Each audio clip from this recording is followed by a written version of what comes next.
दोस्तों, अगर आपके गुड़हल के पौधे पर फूल नहीं आते हैं या जो आते हैं वो फूल में बदलने से पहले ही उनकी कलियां पीली होकर नीचे गिर जाती हैं, पौधे भी आपके अच्छी तरीके से ग्रोथ नहीं कर रहे हैं, जो नई पत्तियां निकलती हैं वो भी काफ़ी छोटी और सिकुड़ी हुई निकलती हैं, तो आज के वीडियो में आप लोगों के साथ में एक ऐसी चीज़ का इस्तेमाल करने जा रही हूँ जो कि हम सभी के किचन में काफ़ी आसानी से मिल जाती है। और दोस्तों, अगर इसका सही तरीके से और सही समय पर पौधे पर इस्तेमाल किया जाता है तो पौधे की इन सभी समस्याओं से छुटकारा पाया जा सकता है।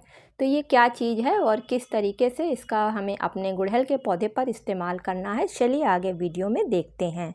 नमस्कार दोस्तों, आप सभी का अपने चैनल पर एक बार फिर से स्वागत है। तो चलिए दोस्तों, वीडियो की शुरुआत करती हूँ। तो दोस्तों, गुड़हल का पौधा एक ऐसा पौधा है जो लगभग सभी के बगीचों में पाया जाता है, क्योंकि इसके लाल रंग के फूल काफ़ी शुभ फूलों में गिने जाते हैं और वो पूजा में इस्तेमाल होते हैं। इस पौधे पर लगभग साल के 10 महीने बराबर फ्लावरिंग होती रहती है। तो सबसे पहले जान लेते हैं कि हमें फर्टिलाइज़र देने से पहले अपने गुड़हल के पौधे की किस तरीके से देखभाल करनी है। तो दोस्तों, जब भी आप इस पौधे को लगाएं तो कम से कम आप बड़े गमले में लगाएं, यानी कि 12 इंच से बड़े गमले में या फिर 10 से 12 इंच के ग्रो बैग में। इतने बड़े ग्रो बैग या गमले में यह पौधा काफ़ी अच्छी तरीके से ग्रोथ करता है। इसके अलावा ये पूरी तरीके से धूप वाला पौधा है, इसलिए आप इसको ऐसी जगह लगा के रखें जहाँ इसके ऊपर लगभग 7 से 8 घंटे की बराबर की धूप आती रहे। पानी की अगर बात करें तो गुड़हल के पौधे को मिट्टी में हमेशा नमी बनाकर रखनी होती है। अगर इसमें नमी की कमी हो जाती है तो जो बनने वाली कलियां होती हैं वो पहले ही पीली होकर कम पानी की वजह से झड़ जाती हैं। तो दोस्तों, पानी का भी विशेष ध्यान रखें। दोस्तों, गुड़हल के पौधे के लिए सबसे खास बात होती है कि गुड़हल के पौधे में बार बार जल्दी जल्दी अन्य पौधों की तरह गुड़ाई नहीं करी जाती है, क्योंकि इसकी जड़ें आपने देखी होंगी कि गमले के ऊपर साइड में रहती हैं और बार बार गुड़ाई कर देने से जड़ें डैमेज हो जाती हैं, जिसकी वजह से पौधे की ग्रोथ रुकती है और उस पर फ्लावरिंग पर असर पड़ता है। तो गुड़ाई बहुत कम करें। लास्ट में दोस्तों, जितने भी हमारे परमानेंट पौधे होते हैं फूल वाले, वो सभी हैवी फीडर प्लांट होते हैं और उन सभी को जल्दी जल्दी यानी कि हर 15 दिन में बदल बदल के फर्टिलाइज़र देनी होती है। एक ही फर्टिलाइज़र नहीं इस्तेमाल करनी होती है, क्योंकि दोस्तों अगर एक ही फर्टिलाइज़र आप इस्तेमाल करेंगे तो पौधे पर उसका ज़्यादा असर देखने को आपको नहीं मिलेगा। इसलिए गुड़हल के पौधे में आप हर 15 दिन के अंतर पर केमिकल फर्टिलाइज़र कम, ऑर्गेनिक फर्टिलाइज़र ज़्यादा इस्तेमाल करें तो आपके पौधे पर काफ़ी अच्छा रिजल्ट आपको देखने को मिलेगा।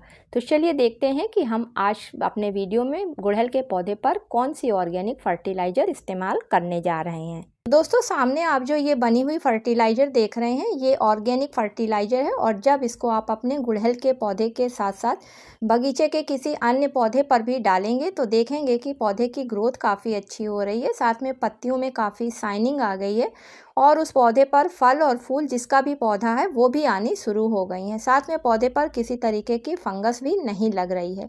तो ये फर्टिलाइज़र क्या है और किस तरीके से बनानी है, चलिए देखते हैं। तो दोस्तों, इस फर्टिलाइज़र को बनाने के लिए आप सबसे पहले 1 लीटर साफ पानी किसी बर्तन में ले लें और अब इसमें डालने के लिए जो आपको पहली चीज़ चाहिए वो चाय की पत्ती चाहिए, जो कि सभी के किचन में बहुत आसानी से मिल जाती है। तो मैं यहाँ पर फ्रेश चाय की पत्ती का इस्तेमाल कर रही हूँ। आप चाहें तो यूज़ करी हुई चाय की पत्ती का भी इस्तेमाल कर सकते हैं, लेकिन दोस्तों किसी भी पौधे के लिए जब लिक्विड फर्टिलाइज़र बनाई जाती है तो वहाँ पर अगर फ्रेश चाय की पत्ती का इस्तेमाल किया जाता है तो रिज़ल्ट ज़्यादा अच्छा देखने को मिलता है, क्योंकि यूज़ करी हुई चाय की पत्ती में जब चाय बनाई जाती है तो ज़्यादातर उसके सारे पोषक तत्व चाय में निकल कर आ जाते हैं और उस यूज़ करी हुई चाय की पत्ती में फिर बहुत थोड़े पोषक तत्व रह जाते हैं और जिसकी बनी हुई फर्टिलाइज़र पौधों के लिए उतनी इफ़ेक्टिव नहीं होती है। तो यहाँ पर मैं 2 पौधों के लिए इस फर्टिलाइज़र को तैयार कर रही हूँ, इसलिए मैं 2 चम्मच फ्रेश चाय की पत्ती इस 1 लीटर पानी में डाल देती हूँ। अब दोस्तों, इसमें मिलाने के लिए जो दूसरी चीज़ हमको चाहिए वो हींग की ज़रूरत पड़ेगी, और ये भी हम सभी के किचन में बहुत ही आसानी से मिल जाती है। तो हींग में काफ़ी अधिक मात्रा में calcium, phosphorus, iron, carotene, protein, fibre के साथ साथ कार्बोहाइड्रेट जैसे पोषक तत्व पाए जाते हैं, और ये पौधे पर इंसेक्टिसाइड का भी काम करती है, साथ में पौधे पर फर्टिलाइज़र का भी काम करती है। और जब इसका इस्तेमाल पौधे पर किया जाता है तो पौधे पर किसी तरीके की फंगस, कीड़े, साथ ही साथ पौधे पर अगर पत्ते पीले हो रहे हैं तो वो पीले होने बंद हो जाते हैं और कीड़े और फंगस भी इसके इस्तेमाल से पौधे के पास में नहीं आते हैं। तो 1/4 छोटा चम्मच हींग को लेकर इसी चाय वाले पानी में डाल देते हैं। अब इन सभी चीज़ों को अच्छी तरीके से आपस में मिक्स करके और ऊपर से किसी चीज़ से कवर करके धूप में कम से कम 4 घंटे के लिए रख देते हैं। दोस्तों, अगर धूप हल्की है या नहीं निकल रही है तो आप 24 घंटे के लिए इस फर्टिलाइज़र को हवादार जगह पर ढककर छोड़ दें। दोस्तों, इस फर्टिलाइज़र का आप अपने सब्जी वाले पौधे जिन पर कीड़े ज़्यादा लगते हैं जैसे कि मिर्च, टमाटर, बैंगन, गोभी, इस पर इस्तेमाल कर सकते हैं। साथ ही बगीचे के उन सभी पौधों पर इस्तेमाल कर सकते हैं जिन पौधों में फूल नहीं आ रहे हैं या फिर जिन पर कीड़े बहुत जल्दी अटैक करते हैं। अब चलिए दोस्तों, गमले की मिट्टी की अच्छी तरीके से पहले सफाई कर लेते हैं, क्योंकि किसी भी फर्टिलाइज़र को देने से पहले गमले की मिट्टी की साफ़ सफाई होना बहुत ज़रूरी होता है, क्योंकि ऐसा करने से पौधे को दी जाने वाली फर्टिलाइज़र तुरंत असर दिखाने लगती है और अगर उसमें खरपतवार या गंदगी होती है तो फिर पौधे में फंगस वगैरह लगने का डर रहता है। तो गमले की मिट्टी की हल्की सी गुड़ाई कर लें, क्योंकि गुड़हल के पौधे की जड़ें ऊपर की तरफ होती हैं। दूसरा फ़ायदा होता है कि गुड़ाई कर देने से जब लिक्विड फर्टिलाइज़र पौधे को दी जाती है तो उसका तुरंत असर पौधे पर दिखाई देने लगता है, क्योंकि वो जड़ों तक तुरंत खाद पहुंचती है और जड़ें पौधे के विभिन्न भागों में उसको तुरंत पहुंचाने लगती हैं, जिससे पौधा ग्रोथ करना स्टार्ट कर देता है।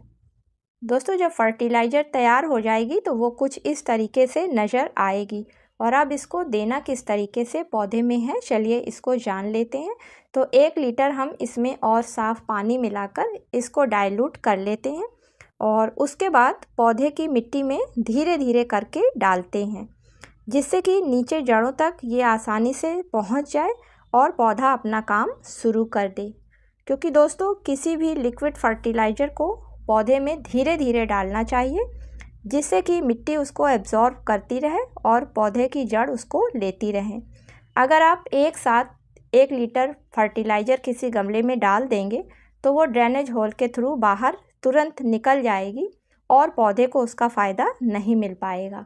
इसलिए जब भी कोई लिक्विड फर्टिलाइज़र किसी भी गमले में डालें तो पहले गमले की मिट्टी की गुड़ाई कर लें, उसके बाद धीरे धीरे करके डालें, जिससे सारा फ़ायदा पौधे को मिल सके। तो दोस्तों, इस बनी हुई फर्टिलाइज़र को डालने से पौधे को एक साथ कई सारे पोषक तत्व मिल जाएंगे, जिसकी वजह से पौधा ग्रोथ अच्छी तरीके से करने लगेगा और उस पर फ्लावरिंग बहुत जल्दी होने लगेगी। क्योंकि इस बनी हुई फर्टिलाइज़र में NPK है, यानी कि नाइट्रोजन, फास्फोरस, पोटेशियम है। साथ में इसमें कैल्शियम है, आयरन है, कैरोटीन, प्रोटीन, फाइबर, कार्बोहाइड्रेट जैसे पोषक तत्व मौजूद हैं। और हींग में पाए जाने वाले पोषक तत्वों की वजह से पौधे पर कीड़े नहीं लगेंगे।